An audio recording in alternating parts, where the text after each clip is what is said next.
Hi friends, ഞാനിന്ന് share ചെയ്യാൻ പോകുന്നത് എല്ലാ വീട്ടമ്മമാർക്കും വളരെ യൂസ്ഫുള്ളായ നല്ല നല്ല ടിപ്സുകളുമായിട്ടാണ്. അപ്പോൾ വീഡിയോ സ്കിപ്പ് ചെയ്യാതെ കാണുക.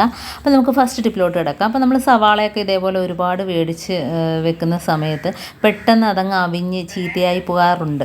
ആ സമയത്ത് നമുക്ക് ചെയ്യേണ്ടുള്ള ടിപ്പെന്ന് പറഞ്ഞാൽ, നമുക്ക് ഇതേപോലെ ന്യൂസ് പേപ്പറോ ഏത് പേപ്പറാണേലും കുഴപ്പമില്ല, കുറച്ച് ഇതേപോലെ ഒന്ന് കഷ്ണങ്ങളാക്കി ചെറിയ ചെറിയ കഷ്ണങ്ങളാക്കിയതിന് ശേഷം നമുക്ക് സവാളയിലോട്ട് ഇതേപോലെ ഇട്ട് കൊടുക്കുകയാണെങ്കിൽ ആ ഈർപ്പമൊക്കെ ഈ കടലാസങ്ങ് വലിച്ചെടുത്തോളൂ കേട്ടോ. അപ്പോൾ സവാള ഒട്ടും ചീഞ്ഞു പോകാതെ എപ്പോഴും നല്ല ഫ്രഷായിട്ട് തന്നെ ഇരിക്കും. ഇതേപോലെ പേപ്പർ കഷ്ണം ഇട്ട് കൊടുത്താൽ മതി.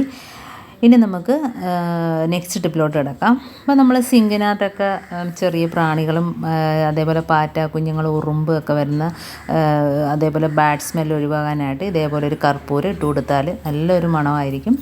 അതേപോലെ തന്നെ നമ്മൾ പ്ലാസ്റ്റിക് കവറൊക്കെ കൂട്ടി വയ്ക്കുന്ന സഞ്ചി ഉണ്ടല്ലോ, അതിനകത്തും ഇതേപോലെ 1-2 കർപ്പൂരം ഇട്ട് കൊടുക്കുകയാണെങ്കിൽ അതിനകത്തുനിന്നുള്ള ബാഡ് സ്മെല്ലൊക്കെ ഒഴിവാക്കി കിട്ടും. പിന്നെ ഉറുമ്പും പാറ്റയും ഒന്നും കൂട്ടിയിരിക്കത്തില്ല, കാരണം നമ്മൾ കൊടുക്കുന്നത് വരെ അത് സൂക്ഷിക്കുന്നതല്ലേ. അപ്പോൾ ഒരു ബാഡ് സ്മെല്ല് അതൊന്നും ഉണ്ടാകത്തില്ല. ഇതേപോലെ 2 കർപ്പൂരം അതിനകത്തോട്ട് ഇട്ട് കൊടുത്താൽ മതി. ഇനി നമുക്ക് അടുത്ത ടിപ്പിലോട്ട് കിടക്കാം. അപ്പം നമ്മൾ ഉഴുന്ന് പരിപ്പൊക്കെ ചീത്തയാകാതിരിക്കാനായിട്ട് നമുക്കതിനകത്ത് 2 വറ്റൽമുളക് ഇട്ട് കൊടുത്താൽ മതി. ഉഴുന്ന് പരിപ്പിനകത്ത് ഉണ്ടാകുന്ന ഒരു ചെറിയൊരു പ്രാണികളൊക്കെ ഇല്ലേ, അപ്പോൾ അതൊന്നും ഉണ്ടാകത്തില്ല. അതുപോലെ 2-3 വറ്റൽമുളക്, എത്രമാത്രം ഉഴുന്ന് ഉണ്ടോ അതിനനുസരിച്ച് നമുക്കതിനകത്തോട്ട് വറ്റൽമുളക് ഇട്ട് കൊടുക്കുക. ഇതിപ്പോൾ കുറച്ച് മാത്രമേ ഉള്ളൂ. ഇപ്പോൾ ഞാൻ 2 വറ്റൽമുളക് ഇട്ട് കൊടുക്കുന്നുണ്ട്. എന്നിട്ട് അതിനകത്തൊന്ന് ഇറക്കി വെച്ച് കൊടുത്താൽ മതി. ചെറിയ പ്രാണികളുടെ ശല്യവും അതേപോലെ തന്നെ പുഴു അതൊന്നും ഉണ്ടാകത്തില്ല കേട്ടോ. ഫ്രഷായിട്ട് തന്നെ ഇരിക്കും. ഇനി നമുക്ക് ഇതേപോലെ തന്നെ അടച്ച് സൂക്ഷിക്കാവുന്നതാണ്. അപ്പോൾ ഒരുപാടുണ്ടെങ്കിൽ അതിനനുസരിച്ച് മുളകിട്ട് കൊടുക്കുക. അപ്പം ഉഴുന്ന് പരിപ്പ് എപ്പോഴും ഫ്രഷായിട്ട് തന്നെ ഇരിക്കും. ഇനി നമുക്ക് അടുത്ത ടിപ്പിലോട്ട് കിടക്കാം. ഇനി കുട്ടികളൊക്കെ നമ്മൾ പെൻസിലെടുത്ത് ബുക്കിലൊക്കെ വരച്ചതിന് ശേഷം മായ്ക്കണമെങ്കിൽ ഇതേപോലെ ആ പെൻസിലിനകത്ത് തന്നെ 2 റബ്ബർ ബാൻഡ് ഇതേപോലെ ഒന്ന് ഇട്ട് കൊടുക്കുകയാണെങ്കിൽ, നമുക്ക് മായ്ക്കട്ട ഇല്ല എങ്കിൽ ഇറേസർ ഇല്ല എങ്കിൽ നമുക്ക് ഇതേപോലെ ചെയ്താൽ മതി. കുട്ടികളുടെ അടുത്ത് പറഞ്ഞു കൊടുക്കുമ്പോൾ അവർ ഇതേപോലെ തന്നെ കൊച്ചു കുട്ടികളൊക്കെ ആണെങ്കിൽ ഇതേപോലെ ചെയ്തോളും. കാരണം അവർ എഴുതുമ്പോഴത്തേന് പെൻസിൽ വെച്ചൊക്കെ എഴുതുമ്പോഴത്തേന് തെറ്റുമല്ലോ, അക്ഷരങ്ങളൊക്കെ തെറ്റി വരുമ്പോഴത്തേനൊക്കെ പെട്ടെന്ന് മായ്ക്കാൻ ഇതേപോലെ 2 റബ്ബർ ബാൻഡ് നമ്മൾ പെൻസിലിൻ്റെ ബാക്കിലായിട്ട് ഇട്ട് കൊടുക്കുകയാണെങ്കിൽ വളരെ എളുപ്പത്തിൽ നമുക്ക് മായ്ക്കട്ടയൊന്നും തപ്പിയെടുക്കാതെ നമുക്ക് പെട്ടെന്ന് മായ്ക്കാനായിട്ട് പറ്റും. ഇതേപോലെ വരയ്ക്കുമ്പം ഉണ്ടോ, നല്ല രീതിയിൽ നമുക്ക് മാഞ്ഞ് കിട്ടും. നമ്മൾ റബ്ബർ ബാൻഡൊക്കെ വെച്ച് മായ്ക്കുമ്പോഴത്തേനും നമ്മുടെ മായ്ക്കട്ടയൊക്കെ വെച്ച് മായ്ക്കത്തില്ലേ, റേസറൊക്കെ വെച്ച് മായ്ക്കുന്ന അതേ രീതിയിൽ തന്നെ നമുക്ക് നല്ല രീതിയിൽ മാഞ്ഞ് കിട്ടും കേട്ടോ. അടുത്ത ടിപ്പെന്ന് പറഞ്ഞാൽ 2 അടിപൊളി സൊല്യൂഷനാണ് റെഡിയാക്കുന്നത്. പല്ലി, പാറ്റ, എലി എല്ലാത്തിനും നല്ല സൂപ്പർ 2 സൊല്യൂഷനാണ്. വീട്ടിലുള്ള നിസ്സാര സാധനങ്ങൾ വെച്ചിട്ട് നമുക്ക് ചെയ്യാനായിട്ട് പറ്റും. അപ്പോൾ അതിനായിട്ട് ഒന്നെങ്കിൽ ടൈഗർ ബാം അല്ലെങ്കിൽ കൊടാലിത്തൈലം, വിക്സ് ഏത് വേണേലും എടുക്കാം. പിന്നെ ഡെറ്റോള്, കർപ്പൂരം, ഇത്രയും സാധനം എടുത്തിട്ട് അപ്പോൾ നമുക്ക് ഫസ്റ്റ് ഇതേപോലെ നമ്മുടെ കിച്ചണിലൊന്നും ഉപയോഗിക്കാത്തൊരു ടിന്നെടുക്കുക. അതിനകത്തോട്ട് 1-2 കർപ്പൂരം പൊടിച്ചിട്ട് കൊടുക്കുക. അപ്പം 1-2 കർപ്പൂരം ഇതേപോലെ ഒന്ന് പൊടിച്ചിട്ട് കൊടുക്കുക. ഇനി വേണ്ടത് ഡെറ്റോള്, അതേപോലെ തന്നെ ഞാൻ ഇപ്പോൾ വിക്സിന് പകരം എന്തുകൊണ്ട് ഇപ്പോൾ ഡെറ്റോൾ ഒഴിച്ച് കൊടുത്തിട്ടുണ്ട്. ഇനി വിക്സിന് പകരം ഞാൻ അമൃതാഞ്ജനാണ് എടുത്തിരിക്കുന്നത്. അമൃതാഞ്ജനോ ടൈഗർ ബാമോ വിക്സോ ഏതാണേലും കുഴപ്പമില്ല. അതേപോലെ നമുക്ക് ദാണ്ട് ഒരു സ്വല്പം മാത്രം മതി, ഭയങ്കര ഒരു എഫക്റ്റാണ് ഇതിന്. അപ്പോൾ കർപ്പൂരത്തിനകത്ത് നമുക്ക് ഈ വിക്സ് ഇട്ട് കൊടുക്കാം. ഇനി നമുക്ക് ഇതിനകത്തോട്ട് വേണ്ടത് ചൂട് കഞ്ഞിവെള്ളമാണ്. നല്ല ചൂടുള്ള കഞ്ഞിവെള്ളം ഒഴിച്ചു കൊടുക്കുമ്പം തന്നെ ആ വിക്സൊക്കെ അലിഞ്ഞ് ഇങ്ങ് വരും.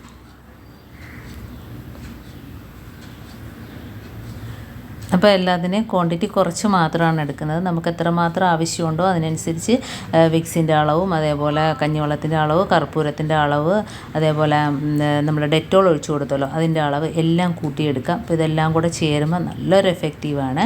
അപ്പം ടൈഗർ ബാം ഞാനിപ്പം അമൃതാഞ്ജനാണ് ഇട്ട് കൊടുത്തിരിക്കുന്നത്. ടൈഗർ ബാം വേണമെങ്കിലും എടുക്കാം, ഏത് വിക്സ് ആണെങ്കിലും എടുക്കാം, ഏത് വേണമെങ്കിലും എടുക്കാം കേട്ടോ. ഇതിപ്പം നല്ലോണം ഒന്ന് മിക്സ് ചെയ്ത് കൊടുത്തതിന് ശേഷം നമുക്ക് സ്പ്രേ ബോട്ടിലിനകത്തോട്ടാക്കിയിട്ട് നമുക്ക് പല്ലി വരുന്ന ഭാഗത്തും അതേപോലെ പാറ്റ ശല്യം ഉണ്ടെങ്കിൽ കബോർഡിനകത്ത് ഒക്കെ ഒഴിച്ചു കൊടുക്കുക. നല്ലൊരു സൊല്യൂഷനാണ്. അപ്പോൾ ഇത് ഞാൻ സ്പ്രേ ബോട്ടിലിനകത്തോട്ട് മാറ്റിയാണ്. അതിന് ശേഷം ഞാൻ വേറൊരു സൊല്യൂഷനും കൂടെ റെഡിയാക്കുന്നതായിട്ട് കാണിക്കാം.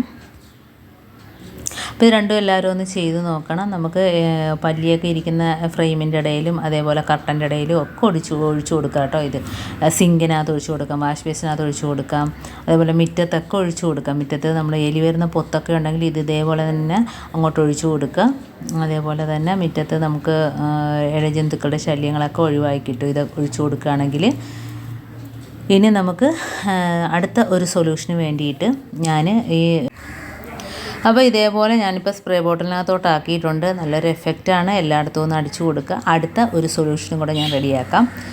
അപ്പോൾ അത് നമുക്ക് ഞാൻ എടുത്തിരിക്കുന്നത് നമ്മുടെ അമൃതാഞ്ജൻ തന്നെയാണ്. അതും നമുക്ക് വിക്സോ എന്താ വേണേലും എടുക്കാം. ഞാനൊരു സ്വല്പം മാത്രം എടുത്തിരിക്കുന്നു കേട്ടോ. ഭയങ്കര ഒരു മണമാണ് ഇത് അമൃതാഞ്ജന്. മിക്സിനേക്കാളും ഭയങ്കര ഒരു മണമാണ് കേട്ടോ. അതിനകത്ത് നല്ല ചൂടുവെള്ളം ഒഴിച്ചു കൊടുത്തിട്ടുണ്ട്. ഈ ചൂടുവെള്ളം ഒഴിച്ചു കൊടുക്കുമ്പോഴത്തേനും നല്ല രീതിയിൽ അലിഞ്ഞ് കിട്ടും. അതിന് വേണ്ടിയിട്ടാണ് നല്ലൊരു ചൂടുവെള്ളം ഒഴിച്ചു കൊടുക്കുന്നത്. ഭയങ്കര ഒരു മണമാണ് ഇപ്പോൾ തന്നെ. ഇനി നമുക്കിതിനകത്തോട്ട് ചേർക്കേണ്ടത് ഹാൻഡ് വാഷാണ്. അത് 1-2 ഹാൻഡ് വാഷും അതേപോലെ 1-2 തുള്ളി ഹാൻഡ് വാഷും അതുപോലെ കുറച്ച് വിനാഗിരി. ഇപ്പോൾ വിനാഗിരി ഒഴിച്ച് കൊടുത്തിട്ടുണ്ട്. ഇനി നമുക്ക് 2-3 തുള്ളി ഹാൻഡ് വാഷും കൂടെ ഒഴിച്ച് കൊടുക്കുക. ഇപ്പോൾ ഇത് 3 മാത്രം മതി. സൂപ്പറാണ്. ഈച്ചയൊക്കെ വന്നിരിക്കുന്നിടത്തൊക്കെ ഇതൊന്ന് ഒഴിച്ചു കൊടുത്തിട്ട് തുടച്ചെടുക്കുക. നമ്മുടെ ഗ്യാസ് സ്റ്റോപ്പിൻ്റെ മുകളിലൊക്കെ ഒന്ന് സ്പ്രേ ചെയ്തിട്ട് കോട്ടൺ തുണി വെച്ച് തുടച്ചെടുക്കുക. അതേപോലെ തന്നെ നമ്മൾ ടീപ്പോയിൽ ഡൈനിങ് ടേബിളിൽ ഒക്കെ നമുക്കിത് ഒഴിച്ചിട്ട്, കാരണം ഇതിനകത്ത് വേറെ വിഷവും കാര്യങ്ങളൊന്നും തന്നെ ചേരാത്തതുകൊണ്ട് നമുക്ക് എവിടെ വേണമെങ്കിലും പകൽ കുട്ടികളുണ്ടെങ്കിൽ തന്നെ നമുക്ക് പേടിക്കേണ്ട കാര്യമില്ല. നമുക്കിത് വെച്ചിട്ട് തന്നെ എല്ലായിടത്തും നമുക്ക് തുടച്ച് ക്ലീൻ ആക്കാവുന്നതാണ്. അതുപോലെ തറ തുടയ്ക്കുകയാണെങ്കിൽ ഇതൊരു സ്വല്പം ഒഴിച്ചു കൊടുത്തിട്ട് തുടച്ചെടുക്കുക. നല്ലൊരു മണമായിരിക്കും. അപ്പോൾ ഈ ഒരു മണം നമുക്ക് ഈച്ച ശല്യം കൂടുതലുള്ള സമയമാണല്ലോ ഇപ്പം. കാരണം ചക്ക മാങ്ങയുടെയൊക്കെ സീസൺ ആകുമ്പോഴത്തേന് ഈച്ച ശല്യമൊക്കെ ഒരുപാട് ഉണ്ടാകുന്ന സമയത്ത് ഇതേപോലെ ഒന്ന് കിച്ചണിലൊക്കെ ഒന്ന് സ്പ്രേ ചെയ്ത് കൊടുത്തതിന് ശേഷം ഒരു കോട്ടൺ തുണി ഉപയോഗിച്ച് തുടയ്ക്കുക. അതേപോലെ സിങ്കിനകത്ത് ഒഴിച്ചു കൊടുക്കുക. അതിനകത്ത് വരുന്ന ചെറിയ പ്രാണി പാറ്റ ശല്യമൊക്കെ ഒഴിവാക്കിയിട്ടും, അതേപോലെ നമ്മുടെ കബോർഡിനകത്ത് അതേപോലെ ഫ്രെയിം അതുകൊണ്ട് പല്ലിയൊക്കെ ഇരിക്കുന്ന ഈ ഫ്രെയിമിൻ്റെയും ചെടിയുടെയൊക്കെ ഇടയ്ക്കായിരിക്കുമല്ലോ ഇതാണ്ട് പൂക്കളുടെയൊക്കെ. അപ്പോൾ ഇങ്ങനെയൊക്കെ എല്ലായിടത്തും ഒന്ന് സ്പ്രേ ചെയ്ത് കൊടുക്കുക. എന്ന് കാണിച്ച് ഈ ടിപ്സിൽ ഏതെങ്കിലും ഒന്ന് യൂസ്ഫുള്ളായിട്ട് നിങ്ങൾക്ക് തോന്നിയിട്ടുണ്ടെങ്കിൽ ഒന്ന് ലൈക്ക് ചെയ്യാനും കമൻറ്റ് ചെയ്യാനും സബ്സ്ക്രൈബ് ചെയ്യാനും മറക്കരുത്. അതേപോലെ ബെല്ലൈക്കൻ എനേബിൾ ചെയ്യാനും മറക്കരുത്. എന്നാൽ മാത്രമേ ഞാൻ ഇടുന്ന ഓരോ വീഡിയോസും നിങ്ങളുടെ മുമ്പിൽ നോട്ടിഫിക്കേഷനായി എത്തുകയുള്ളൂ. അപ്പോൾ ഇനിയും ഇതുപോലുള്ള നല്ല നല്ല ടിപ്സുകളുമായിട്ട് വീണ്ടും കാണാം. അതുവരേക്കും താങ്ക്സ് ഫോർ വാച്ചിങ്.